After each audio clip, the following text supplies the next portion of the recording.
Bismillahirrahmanirrahim. Masyayikh kiram, kaum muslimin, jamaah salat subuh, masjid al-khair, rahimani rahimakumullah. Uhaniukum bitahiyatul Islam. Assalamualaikum warahmatullahi wabarakatuh. Alhamdulillah ala ihsanih wa syukru lahu ala taufiqihi wa imtinani. Asyhadu an la ilaha illallah wahdahu la syarika lah ta'ziman li sya'nih, wa asyhadu anna nabiyyana Muhammadan abduhu wa rasuluhu da'iyan ila ridwani. Allahumma salli wa sallim wa barik wa an'im ala hadha nabiy karim wa ala ashabihi wa ikhwani.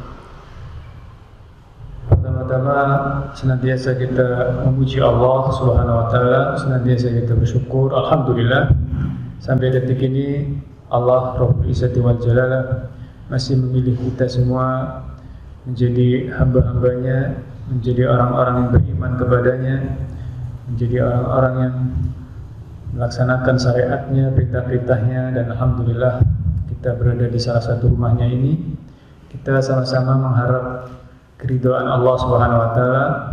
Kita sama-sama mengumpulkan bekal, mengumpulkan pundi-pundi pahala untuk menghadap Allah Subhanahu wa taala. Karena perjalanan jauh, maka bekal pun harus cukup. Perjalanan cukup panjang. Mungkin kita baru berapa meter kalau kita pulang kampung.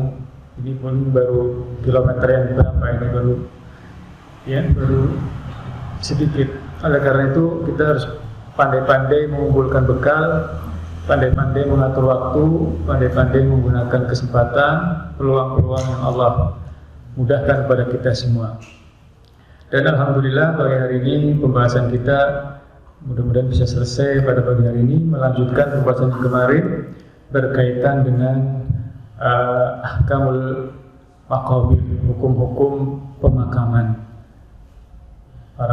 Hukum-hukum orang yang meninggal, dan kemarin sudah kita bahas bagaimana Islam mengajarkan mengurus jenazah, tentunya pada pembahasan yang khusus dalam pemakaman.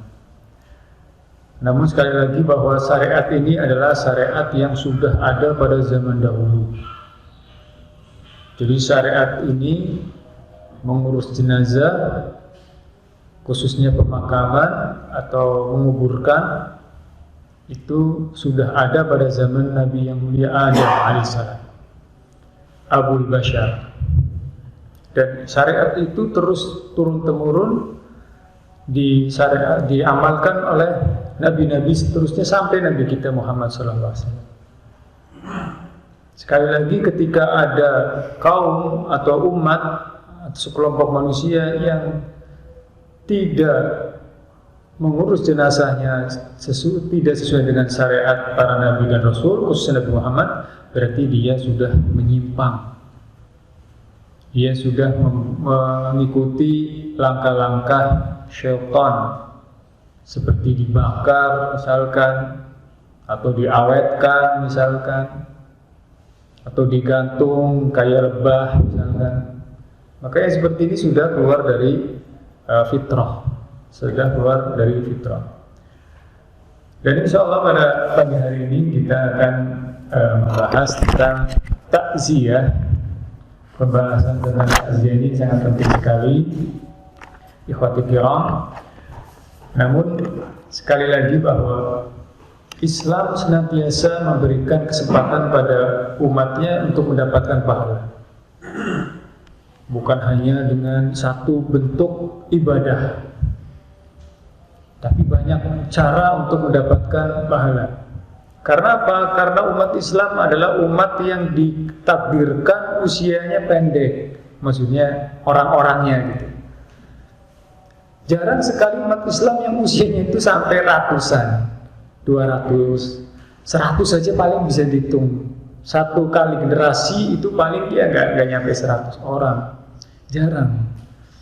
Oleh karena itu Nabi SAW mengatakan a'maru ummati baina sittina wa sab'in. Umur umatku itu ya rata-rata antara 60 sampai 70, itu rata-rata. Tapi kenyataannya banyak juga yang 40 udah bengek. Udah banyak. Udah ngos-ngosan kalau jalan ke masjid aja udah. Lagi pakai masker ya. Nah itu, namun keumuman 60 sampai 70 itu sudah rata-rata lah. Oleh karena itu waktu yang singkat itu sedangkan perjalanan panjang ya harus ada kelebihan dari umat Islam ini. Di antaranya diberi Lailatul Qadar, diberi bulan yang mulia Ramadan dan bulan-bulan haram dan seterusnya. Nah, di antara cara mendapatkan pahala juga adalah dengan cara ta'ziyah. Dengan cara ta'ziyah atau idkhal surur, memberikan kebahagiaan pada sahibul musibah. Meringankan kesedihan pada sahibul musibah. Oleh karena itu, takziah kata para ulama itu tusra'u, itu disyariatkan. Ya, jadi disyariatkan. Bukan hanya sekedar adat. Namun subhanallah, kita sering menjumpai ada sekelompok manusia dari umat Islam yang memang secara hukum syariat mereka tidak tahu bahwasanya hukum ini adalah hukum yang disyariatkan. Tapi adatnya kadang sudah bagus. Kita sering menjumpai seperti itu. Kalau secara hukum kadang-kadang dia nggak tahu ini hukum takziah itu hukumnya apa sih, sunnah, apa wajib atau fardu kifayah, dalilnya aja nggak tahu.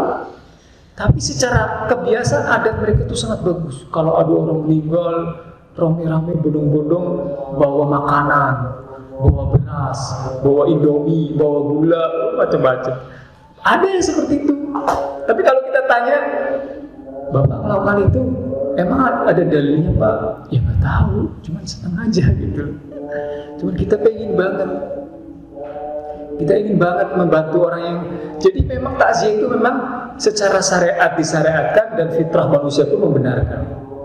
Siapapun orangnya, yang fitrahnya masih lurus, ketika ada orang tertimpa musibah, contohnya meninggal, pengen dia membantu, menghibur. Syukur-syukur kalau di komplek ini sudah diatur, dikoordinir, sudah ada dana takziah, misalkan dana musibah kematian, bagus banget. Karena kita sering melihat ketika kita punya dana yang seperti itu, ketika ada yang meninggal, subhanallah, kemudian kaum musliminnya memberikan bantuan untuk pengurusan, untuk macam-macam, ya, untuk makanan dan seperti itu luar biasa. Ya. Subhanallah ya.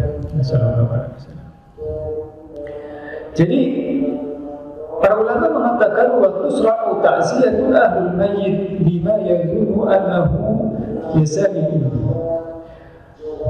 bahwa takziah itu disyariatkan khususnya kepada ahli musibah, sahibul musibah ahli mayyit, keluarganya yang ditinggal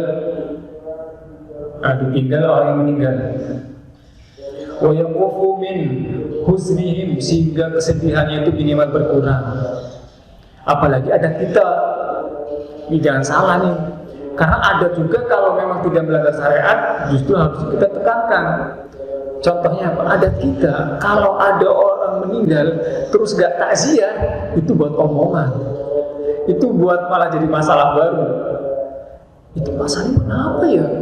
Bapak saya meninggal kok gak kelihatan sama sekali, padahal saya lihat tadi ke masjid. Nah tuh, padahal takziah itu minimal datang aja penampakan, artinya setor muka gitu. Itu membuat saya bermusibah sudah senang banget. Artinya sudah ada kepedulian tetangga saya, si fulan, si alan. Tapi kalau sama sekali gak nampak, gak kelihatan, apalagi satu komplek, apalagi tetangga, mungkin waktu kejadian musibah itu mungkin dia gak bahas. Tapi ketika sudah sehari, 2 hari, 3 hari, Bang, lihat tetangga kita gak waktu takziah kemarin? Gak tahu, gak ada, kayaknya masih ketak-ketok benerin rumah baik.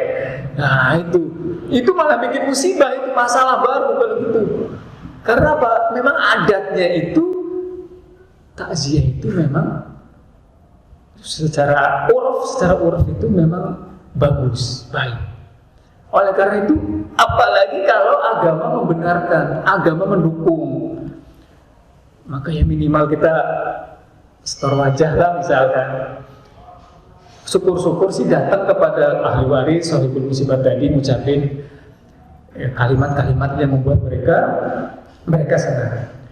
Kalau kita mau bertanya dalilnya apa Pak Ustaz? An Usamah bin Zaid qala kunna 'inda Nabi sallallahu alaihi wasallam fa arsalat ilaihi ihda banatihi tad'uhu wa tukhbiru anna sabiyan laha aw ibnan laha fil maut.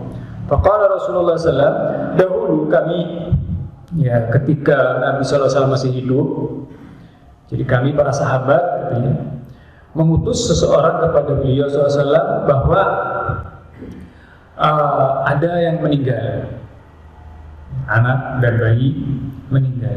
Faqala Rasulullah SAW, irji ilaiha fa akhbirha anna Allah ma akhad.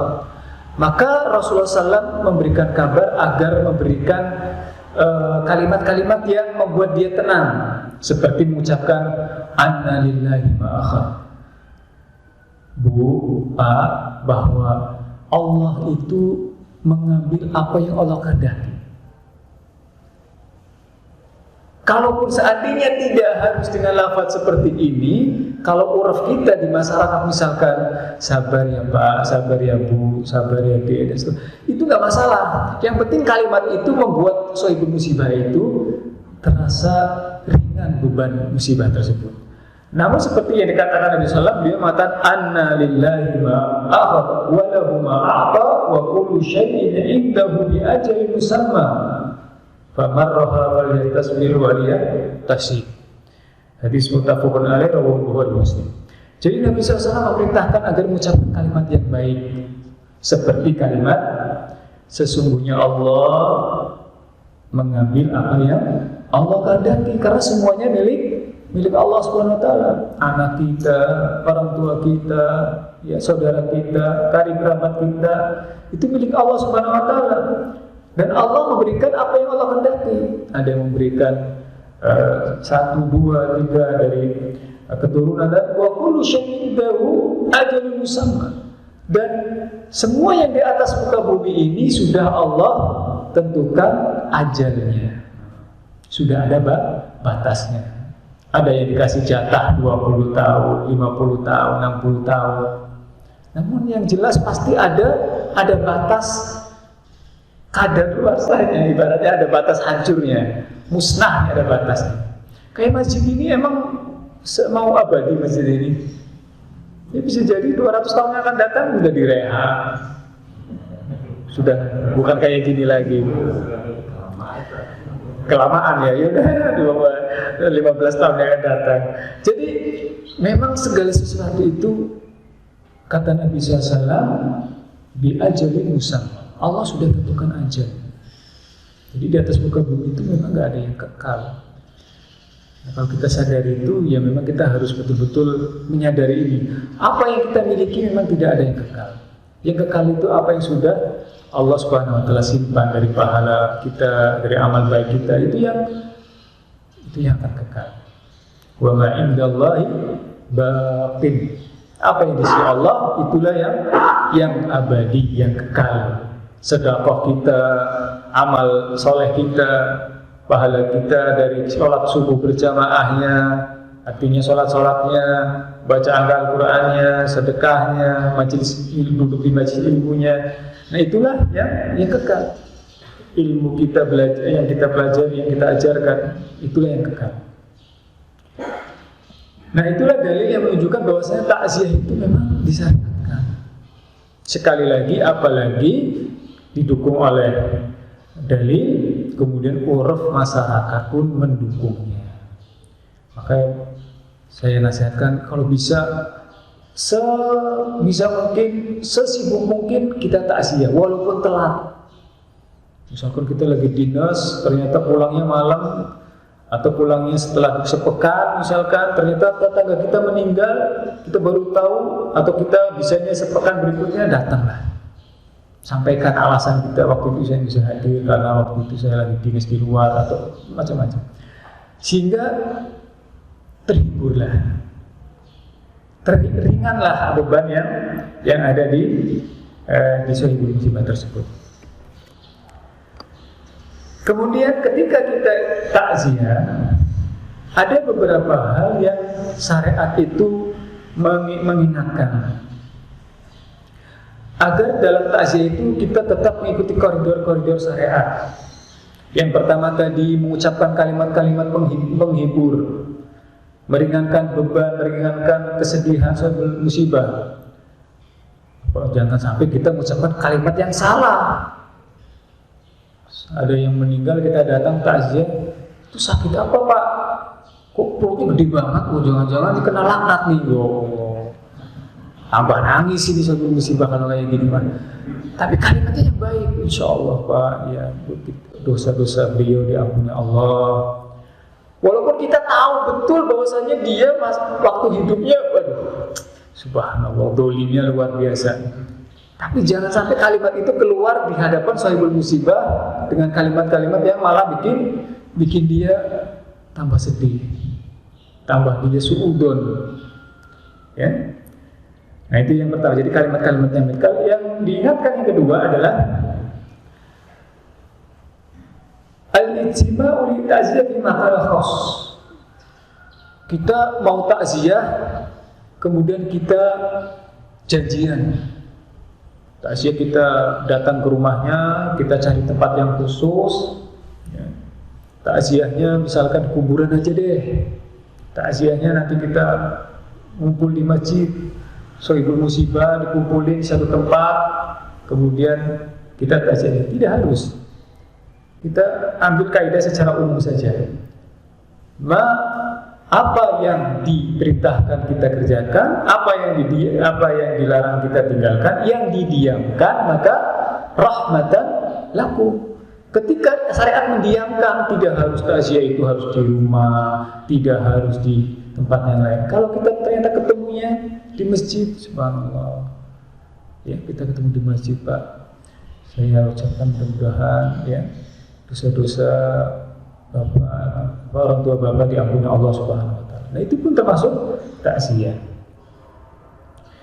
Kemudian yang kedua yang disini diingatkan para ulama adalah ittikhadu ahli al-mayyit at-ta'am li diyafah. Yani kita sengaja bikin acara makan-makan di acara takziah tersebut. Sengaja kita. Jadi sengaja kita malah bikin acara makan-makan. Kecuali ketika ada uruf, ada adat kebiasaan di mana ketika ada yang takziah, kemudian sohibul musibah karena kebaikannya ia menyediakan mungkin minuman, ya. Kemudian misalkan ada ya sedikit makan, hal tersebut tidak dilarang. Yang dimaksud adalah kita sengaja takziah ngumpul-ngumpul, kemudian kita makan bareng-bareng, kemudian sambil menyebut-nyebut si jenazah tadi. Nah ini yang disebut dengan al-uzza, yaitu sesuatu yang malah bisa menimbulkan kesedihan lagi. Bahkan para ulama mengatakan bahwa kunna na'udu al-istima'i ahli mayyit wa sami'atu ta'am ba'da dafnihi minan niyah. Jadi sebagian besar ulama itu menganggap bahwa ketika kita sudah menguburkan jenazah, kemudian ngumpul-ngumpul untuk sengaja makan-makan, menyebut-nyebut si mayit, maka ini termasuk dari niyah.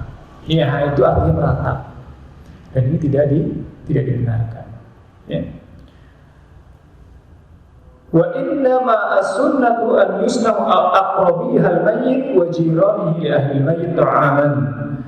Bahkan yang disyariatkan ketika ada saudara kita meninggal, maka para tetangga, para kerabat itu yang bantu buat makanan. Ya, makanya tadi saya singgung sedikit, kalau bisa ada dana kematian itu bagus. Kalau zaman sekarang ya ada dana kematian itu bagus sekali. Kalau adatnya, apalagi kalau adatnya sudah terbiasa, kalau ada orang meninggal tetangga-tetangga bawa makanan, beras misalkan, atau yang sudah matang, itu lebih bagus. Karena waktu sedih-sedih, masa lagi sedih masak, subhanallah, goreng, ya Allah. Lagi sedih-sedih, istrinya meninggal, atau suaminya meninggal, atau anaknya meninggal, ibunya atau masih sempat masak juga, subhanallah, bisa asin semua nanti.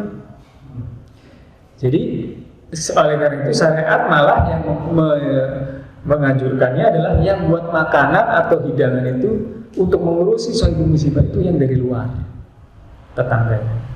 Datanglah ke rumah tetangga kita, datang ke rumah tetangga yang kena musibah, mungkin bawa makanan, ya. Entah itu beras, entah itu, kalau berasnya nanti dia masak lagi ya, yang makanan. Jadi berdasarkan hadis Nabi SAW, isna'ul li ali Ja'far ta'aman, silahkan buat makanan, masakan makanan untuk keluarga si Ja'far. Karena saat itu Ja'far bin Abi Thalib meninggal dunia, tentunya istrinya sedih, anak-anaknya sedih. Faqad atahum amrun yusdiluhum, karena telah datang kepada keluarga Ja'far perkara yang menyibukkan, yaitu sedihnya yang luar biasa. Nah, itulah pembahasan berkaitan dengan takziah. Kemudian kita akan jelaskan juga beberapa fatwa ulama yang berkaitan dengan takziah, dan sebenarnya tidak beda jauh ya. Bahwasanya sebagian ulama menganggap takziah tersebut bahkan termasuk perkara yang sunnah, dan ini dilakukan itu setelah jenazah meninggal dalam kurun waktu 3 hari. Jadi takziah itu afdolnya itu setelah dikubur, kemudian kita datang ke rumahnya, bantu ke rumahnya, ngirim makanan, karena saat itu dia masih teringat-ingat dengan yang meninggal. Misalkan meninggal hari Sabtu, sudah selesai dikubur, kita datang lagi, ngirim makanan, ngirim bantuan. Walaupun kalau di uruf kita, di tempat kita saat ini, takziah itu ketika pas lagi mau dikubur, ketika lagi dimandikan, ketika lagi mau dikafani. Jadi orang-orang pada nunggu di luar, cuman nonton doang gitu maksudnya. Nonton atau melihat yang sedang jenazah dimandikan, dikafani, disolati. Nah, itu termasuk takziah juga. Namun yang dimaksud syariat takziah itu adalah, kata para ulama, setelah dikubur, kemudian saat itu kita datang ke rumahnya, membantunya, membuat makanan, kemudian mengirim bantuan, dan itu dilakukan, dan itu diberi jarak kurang lebih 3 hari. Salah satu ayat takriban faya'uzu muslim, maka setiap muslim hendaknya bisa menghadiri sahibul musibah tadi. Dan ini hampir kesepakatan para ulama. Ulama kita Ahlussunnah wal Jamaah sepakat takziah itu 3 hari. Datang, berdoa. Lalu bagaimana kalau ada yang 7 hari? Maka ketahuilah bahwasanya yang 7 hari kemudian membuat acara-acara ritual-ritual, sekali lagi ternyata itu adalah bukan dari agama kita. Ternyata bukan dari agama Islam. Agama Islam hanya mensyariatkan takziah 3 hari dengan catatan di sana menghibur sahibul musibah dengan memberi makanan atau minuman atau dengan kalimat-kalimat yang baik. Adapun mendoakan jenazah, mengkhususkan selama 7 hari, kemudian 40 hari, adalah ini campuran antara ajaran dari luar Islam dicampur dengan dimasukkan dengan ritual-ritual keagamaan dari Islam. Ini sebenarnya secara syariat ini tidak dibenarkan. Maka kalau kita mau takziah, cukup kita hadir, mengucapkan kalimat yang baik, kemudian kita memberi misalkan makanan atau bantuan, atau kalau sekarang kita yang amplopin misalkan, ya, bantuan seperti itu sudah senang sekali. Justru malah kalau kita sengaja untuk datang ke rumahnya, bikin makanan, kemudian kita ngumpul-ngumpul, maka ini termasuk kata para ulama an-niyah. Nah, kira-kira gimana nih? Adat kita gimana Pak Ustaz? Saya jujur aja, kadang-kadang kalau tidak melakukan yang seperti itu, justru saya malah dianggap tidak menghormati ahli musibah. Dan bahkan saya dianggap anak yang durhaka. Kalau orang tua saya meninggal misalkan, kemudian saya tidak melakukan hal yang sekarang dilakukan banyak orang. Iya, memang pertama ini tantangan kita. Oleh karena itu mulai sekaranglah kita harus bisa menjelaskan kepada keluarga kita. Ya, seperti kita subhanallah, kita pun sama. Kita pun sama di rumah, kita pun di keluarga sama. Tapi pelan-pelan disampaikan bahwasanya yang disyariatkan kalau kita ingin dapat pahala seperti inilah. Kalau kita ingin mendapatkan pahala dari Allah dan membantu menolong jenazah yang sudah meninggal, maka lakukanlah apa yang sesuai dengan syariat. Di antaranya apa? Di antaranya disebutkan oleh para ulama adalah doa muslim lahu. Kita mendoakan. Kita datang mendoakan jenazah tersebut, memberikan kalimat-kalimat yang baik pada suatu musibah. Jadi tidak harus 7 hari setelah maghrib, setelah isya kita ngumpul di situ, tidak harus. Karena apa? Keumuman Nabi SAW. Nabi SAW mengatakan da'watul mar'il muslim li akhihi bi dhahril ghaib mustajabah.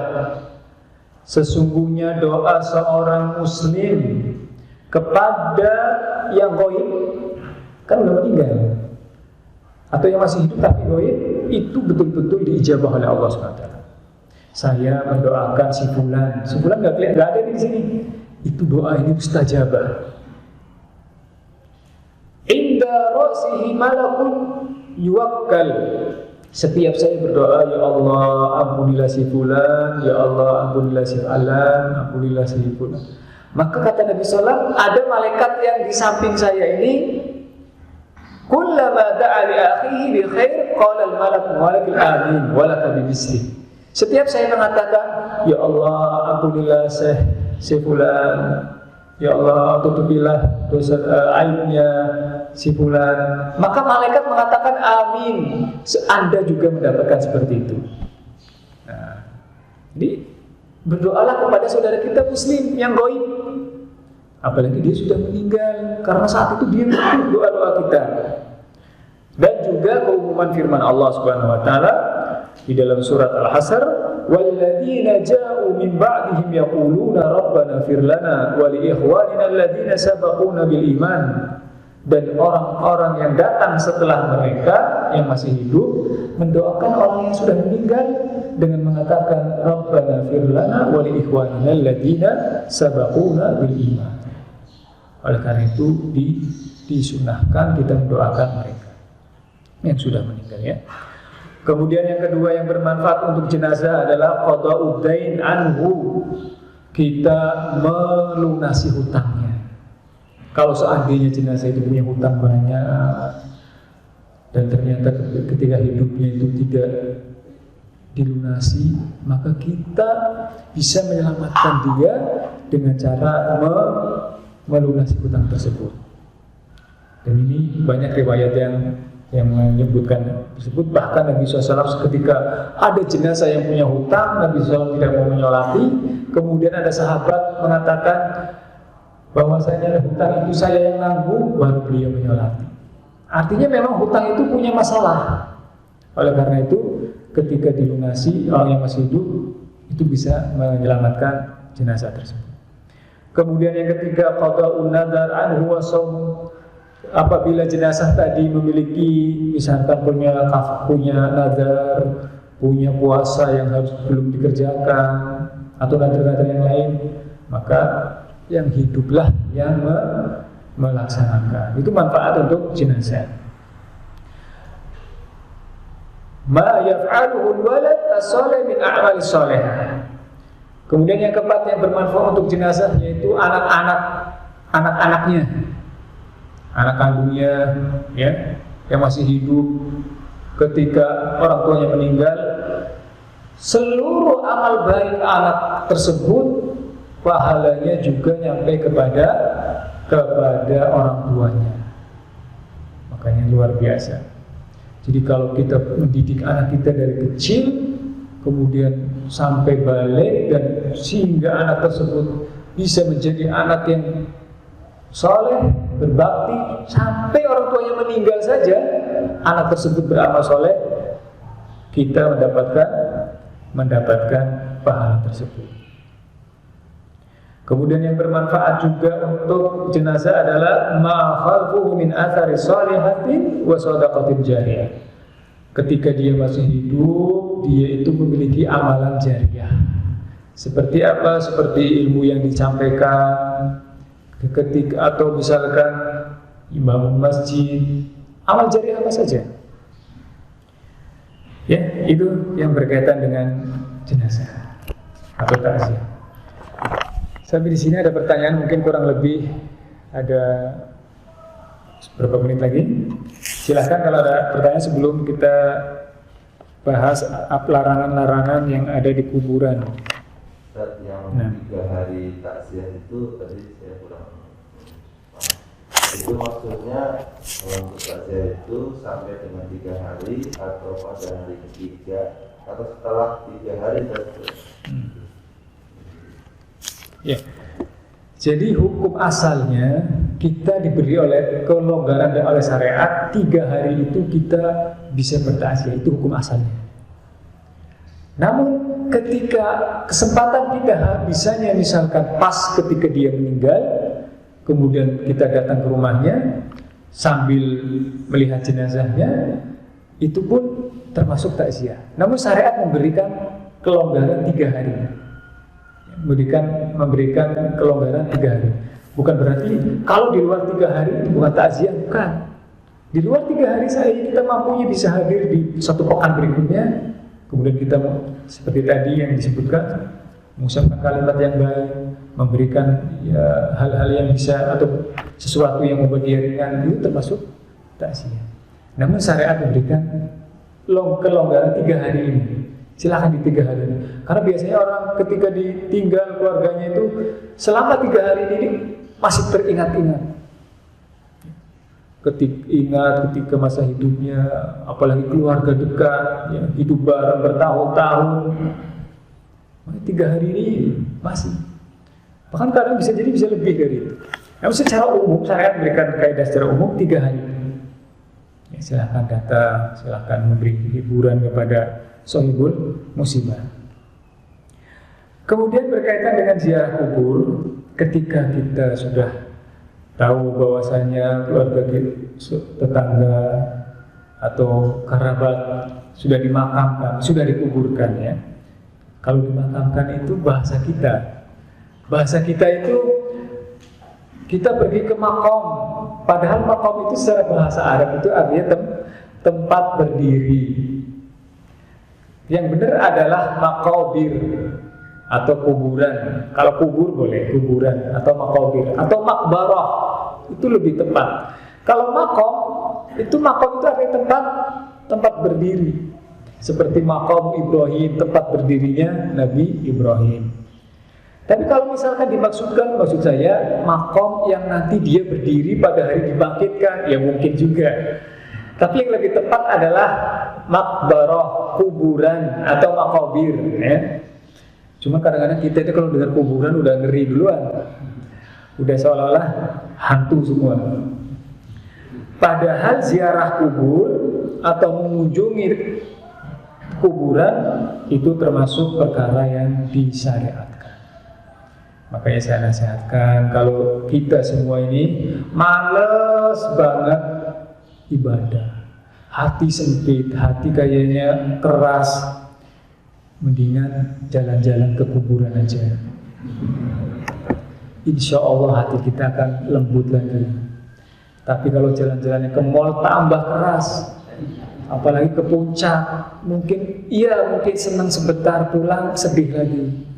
Tapi kalau ke kuburan, insya Allah, apalagi kuburan yang angker kayak gitu, Artinya kuburannya itu betul-betul, ya kalau kita lihat kan ada istilahnya kuburan angker ya, yang pohonnya banyak. Intinya datanglah ke kuburan. Kata Nabi Shallallahu Alaihi Wasallam bahwasanya kuburan itu termasuk pengingat akhirat. Kuburan itu pengingat akhirat. Saya hidup di dunia seperti ini, berangkat pagi, pulang malam, ya nanti juga kesini juga. Harta yang begitu banyak yang saya kumpulkan, ternyata ya nanti saya juga di sini juga. Dan memang pengaruhnya memang seperti itu. Subhanallah. Dan kami merasakan betul begitu. Saya alhamdulillah setiap hari itu ziarah kubur. Karena apa? Karena masjidnya kalau saya mau berangkat ke masjid lewat kuburan dulu. Jadi selalu lihat, ya Allah.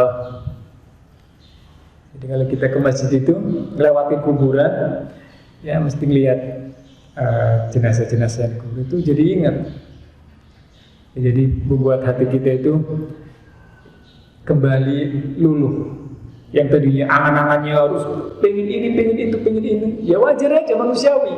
Cuman kalau sudah lewatin kuburan, lihat orang yang sudah dikubur, ya subhanallah, ya semangat. Dan ini untuk ziarah kubur itu tidak diharuskan laki-laki. Jadi perempuan wanita ukar rijali fil istihbab ziarah. Wanita pun sebenarnya boleh ya kubur. Wanita sebenarnya boleh, dan yang kami ketahui ini hampir seluruh madhab.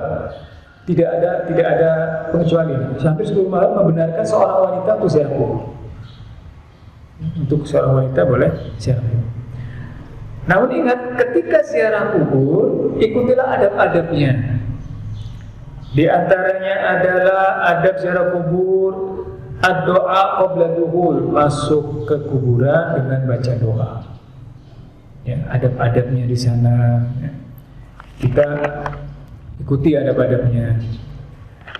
Baca doa, kemudian kita melepas sandal. Kemudian yang ketiga, tidak menginjak-injak kuburan. Kemudian yang keempat, tidak buat nongkrong-nongkrongan. Karena saya sedih kalau ke Jakarta itu saya lihat kuburan itu sudah didesain seperti taman, bagus memang. Tapi jadi masalah ketika sudah seperti itu dijadikan tempat gaplean. Di atasnya dibikin tempat duduk. Bahkan ada yang lebih menyedihkan lagi, tempat kuburan itu ya salah juga ya, dibikin keramik, kemudian keramiknya buat duduk-duduk, buat ngobrol-ngobrol, buat santai-santai. Banyak di sini. Padahal ini dilarang dalam syariat. Buat tempat duduk kuburan itu nggak boleh didudukin, tidak boleh diinjek-injek. Ya. Walaupun itu jenazah itu sudah meninggal. Ya jadi seperti itu. Jadi kalau ziarah kubur seperti itu ya, kita ikuti syariatnya, datang, masuk, baca doa, assalamualaikum ya ahla diyar minal muslimin wal muslimat, inna insyaallah bikum lahiqun, nasallallahu lana wa lakum al-afiyah. Masuk, sendalnya kita copot, kemudian hati-hati, ada kuburannya takut nggak injak atau takut nggak dudukin. Kalau seandainya kita mau berdoa, silahkan. Ya. Lalu apa saja yang dilarang dalam kuburan? Yang pertama, kita dilarang ad-dabhu liwajhillah. Kalau ada beberapa hal yang dilarang di kuburan, selain tadi nginjek-nginjek kuburan, kita menyembelih hewan sembelihan kita di atas kuburan. Itu nggak boleh. Ya, biar sembelihannya afdol, biar dagingnya berkah, sembelihnya di atas kuburan bapak saya. Nah, ini nggak boleh. Nabi SAW mengatakan, la aqara fil Islam. Al-aqar kanu yaqra'una indal kubur bi baqaratun aw syarah. Tidak boleh aqar, yaitu menyembelih atau membunuh binatang di atas kuburan tersebut. Dan ini disebutkan oleh Abdul Razak Ibn Ahmad. Kemudian yang berikutnya berkaitan dengan larangan kuburan, an yujassasu kubur. Kuburan itu dibuat bangunan di semen.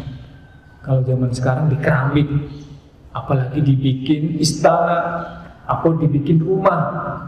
Nabi SAW mengatakan Nabi SAW melarang, naha Rasulullah SAW an yujassisal qubur. Rasulullah SAW melarang kuburan itu di semen, di keramik. Wa an yaqudu alaih, dan kuburan itu dijadikan tempat duduk.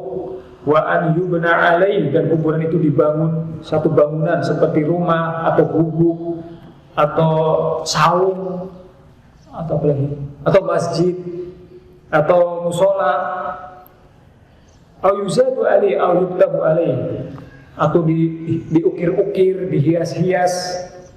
Nah, itu tidak boleh.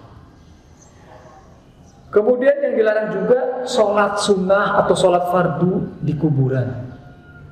Yang ada ruku dan ada sujudnya di kuburan itu nggak boleh, kecuali sholat jenazah.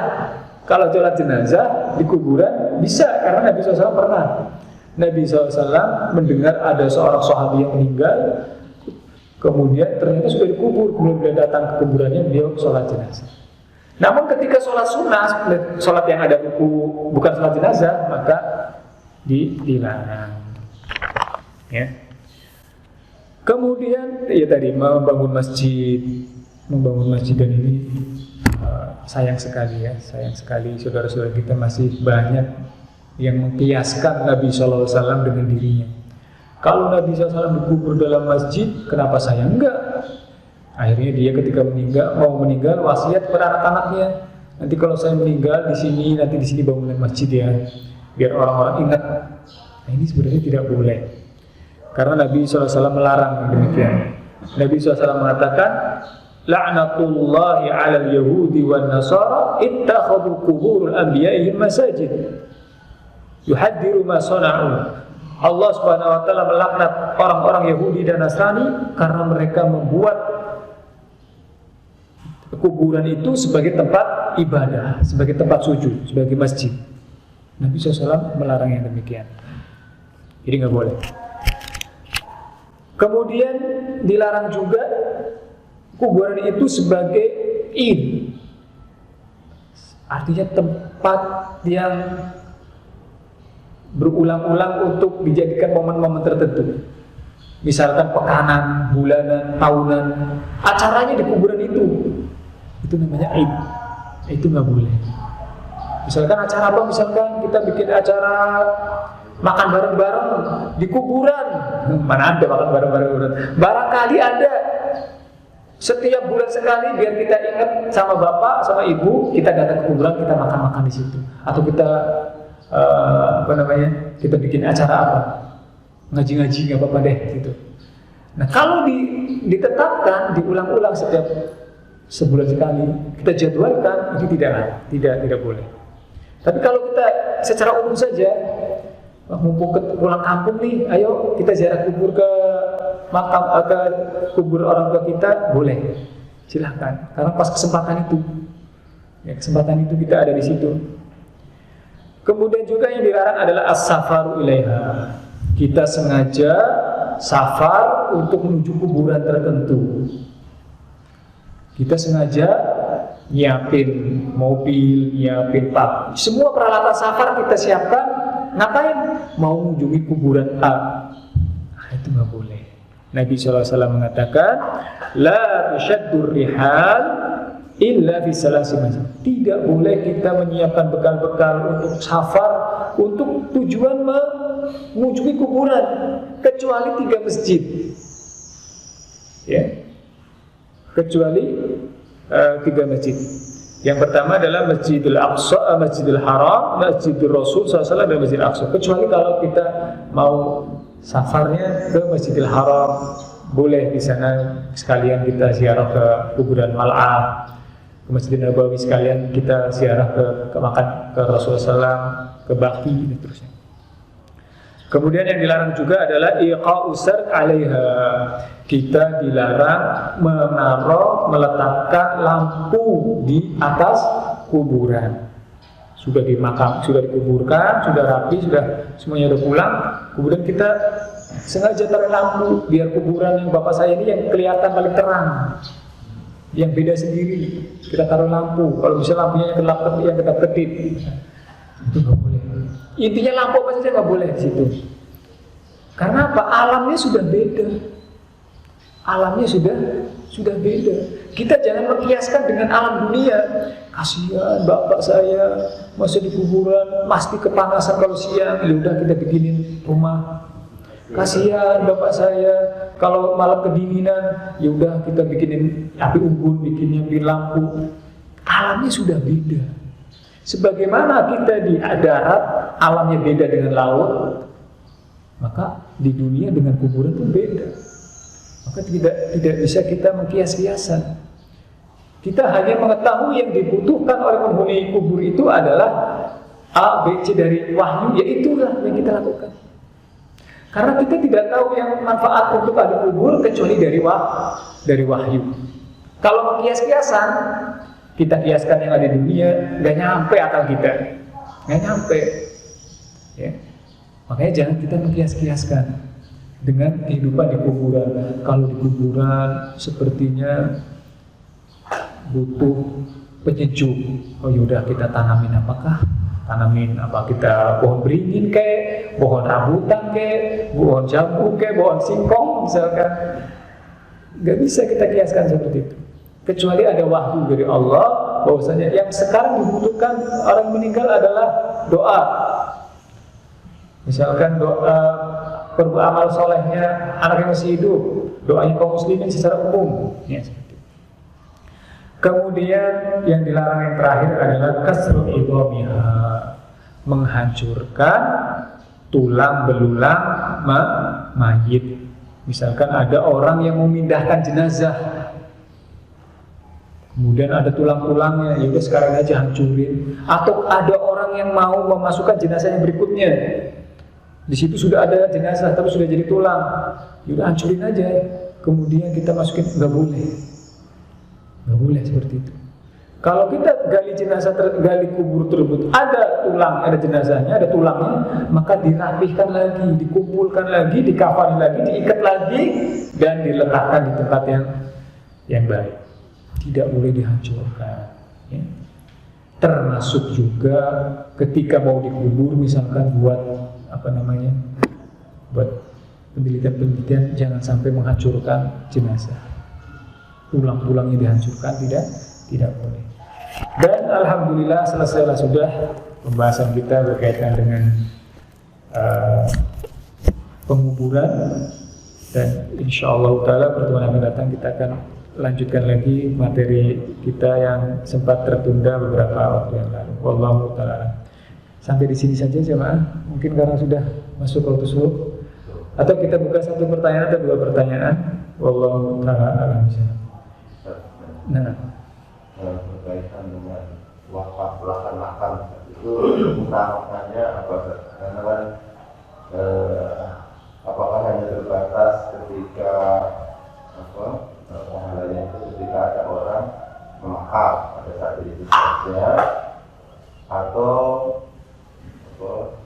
selama makam itu tidak dipindah berarti juga pahalanya tidak mengalir dari wakaf, atau seperti apa keutamaan? Karena saya belum juga mendengar secara rinci ya pastilah orang yang wakaf itu dari sisi mana dia mendapatkan pahala yang mengalir. Nah, pertama, segala bentuk kebaikan itu tentunya sedekah berpahala. Walaupun kita wakaf, kita hanya